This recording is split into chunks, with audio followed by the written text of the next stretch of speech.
Tom Mitchell's 15-year-old sedan was left rusting away. It was an old, forgotten treasure. Suddenly, a stranger called and offered $75,000 in cash.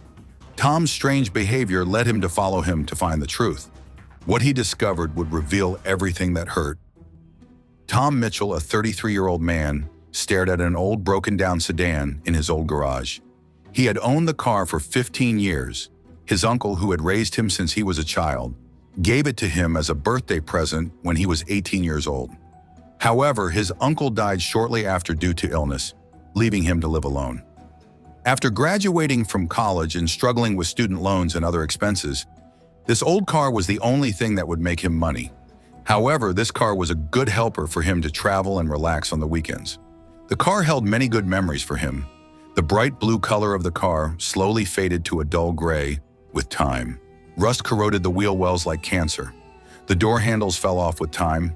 The interior seats were cracked and worn, making this perfect car look so different it was unrecognizable. After Tom got a promotion 3 years ago, he bought a new car. The old sedan had been forgotten, left unused, collecting dust and debris and being abandoned over time. Tom tried every means to sell this seemingly worthless car. He advertised the car for sale on an online marketplace, put a handwritten sign on the windshield, and even considered making a tax-deductible donation to charity. Months passed, but to no avail. The few people who responded simply looked at the deteriorated condition of the car and walked away laughing. Some didn't even get out of the car, only looking through the glass. Everyone backed away. Then on a quiet Tuesday morning, Tom's phone rang with an unexpected call. On the other end of the line was David Rodriguez, speaking with unusual intensity and urgency. He asked specific questions about the car that caught Tom off guard. Year of manufacture, 2009, original color, blue. Even though he could barely remember, the maintenance history and all the documents were there. Most potential buyers ask basic questions, like how well the car runs or how many miles it has on it.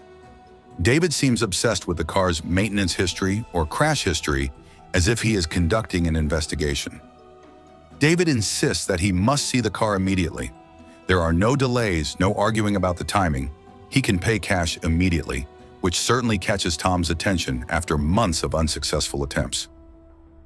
An hour later, David arrived at Tom's house. According to the address he had given, David's behavior was very strange.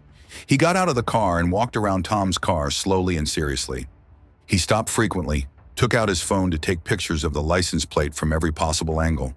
He checked every scratch and dent with precision, tracing the faded paint with his finger as if he was reading Braille. David opened the hood of the car and peered intently into the engine compartment. He did everything carefully, checking the interior fabric, checking under the seat, and even crawling under the car to look at the undercarriage. This was not the assessment of a prospective buyer, but the assessment of someone who had conducted a thorough investigation.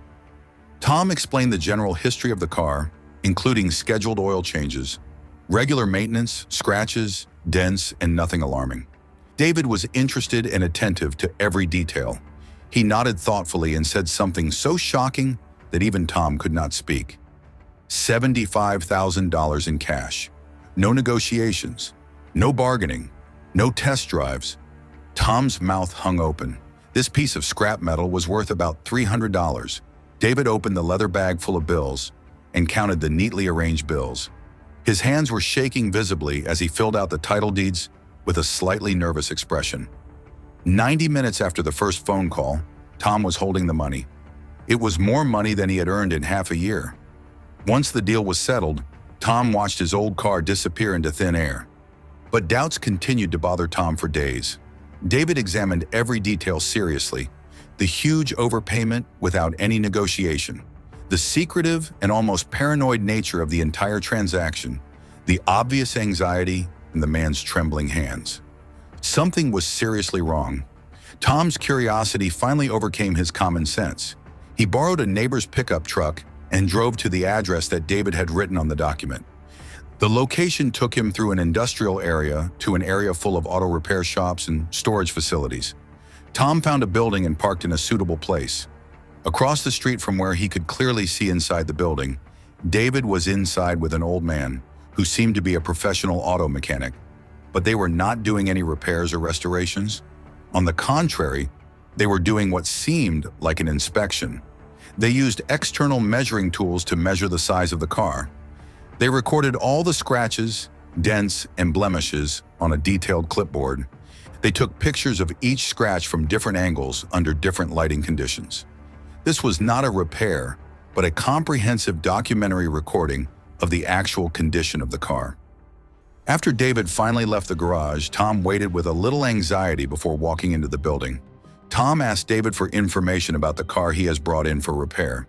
The mechanic, Pete, seems eager to talk about the strange project that has puzzled him for weeks. Although he wonders who Tom is, he admits that David has been searching for this model for months, visiting several shops that have specific specifications for the model. The specifications are incredibly detailed, including the make, model, year, original color, and even specific damage and wear patterns. Pete describes David as someone who is obsessed with something he cannot explain. The young man's desperation is obvious to anyone who spends time with him. When Pete finds the car on Tom's online portal and realizes that it meets David's specific criteria, David cannot help but feel the need to stop the car. He contacts Tom immediately. That evening, Tom spends hours searching the internet himself, trying to piece together the mystery. He searches for stories about cars that match his description and specifications in news archives. After a sustained search, he finds something that freezes his blood for a moment. The next morning, Tom confronts David at the garage. David can't take it anymore and explains everything to Tom. 2 years ago, Maria Rodriguez was hit and killed while crossing the street. The driver fled the scene. The police identified the suspect's car as the same make, model, and year as Tom's. It was the same pale blue color and had the same damage. The police investigated thoroughly but could not find the car. The case remains unsolved. Maria was his only sister, his best friend. Her death had crushed everything for him. The killers were never caught. They were free to live, but he could not live. David's plan was to recreate the accident using the same car. He hoped it would jog the memories of the witnesses who had forgotten the details. He believed that the car was the key to solving his sister's murder. Tom's heart broke with the grieving man, but he explained the tragic mistake. It was not the killer's car. It was just a coincidence that it was the same car. David's hopes were dashed, but Tom offered to help work with the police properly. They contacted the first detective together. Tom's car was quickly discarded, but the detective was impressed by David's methods. To stimulate the witnesses' memories, within 2 weeks it worked. One of the witnesses revealed new information after seeing the replay. They remembered more details about the driver and some of the license plates. The police used this evidence to identify and arrest the real killer. Maria's case was finally solved. And if someone offered you a large sum of money in exchange for something worthless, would you have the courage to find out why?